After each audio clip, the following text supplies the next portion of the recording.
السلام علیکم۔ بسم اللہ الرحمن الرحیم۔ جو شخص ایک فرض نماز ادا کرے، اللہ جل شانہ کے یہاں ایک مقبول دعا اس کی ہو جاتی ہے۔ جو پانچوں نمازوں کا اہتمام کرتا ہے، ان کے رکوع و سجود اور وضو وغیرہ کو اہتمام کے ساتھ اچھی طرح سے پورا کرتا ہے، جنت اس کے لیے واجب ہو جاتی ہے اور دوزخ اس پر حرام ہو جاتی ہے۔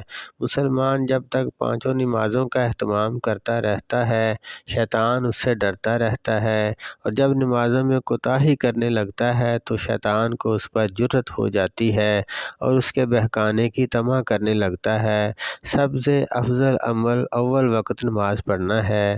نماز ہر متقی کی قربانی ہے۔ اللہ کے نزدیک سب سے زیادہ پسندیدہ عمل نماز کو اول وقت پڑھنا ہے۔ صبح کو جو شخص نماز کو جاتا ہے، اس کے ہاتھ میں ایمان کا جھنڈا ہوتا ہے، اور جو بازار کو جاتا ہے اس کے ہاتھ میں شیطان کا جھنڈا ہوتا ہے۔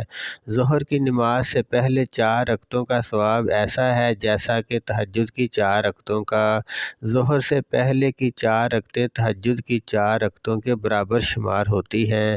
جب آدمی نماز کو کھڑا ہو جاتا ہے تو رحمت الہیہ اس کی طرف متوجہ ہو جاتی ہے۔ افضل ترین نماز آدھی رات کی ہے، مگر اس کے پڑھنے والے بہت ہی کم ہیں۔ میرے پاس حضرت جبرائیل علیہ السلام آئے اور کہنے لگے، اے محمد صلی اللہ علیہ وسلم، آپ خواہ کتنا ہی زندہ رہیں، آخر ایک دن مرنا ہے، اور جس سے چاہے محبت کریں، آخر ایک دن اس سے جدا ہونا ہے، اور آپ جس قسم کا بھی عمل کریں، بھلا یا برا، اس کا بدلہ ضرور ملے گا۔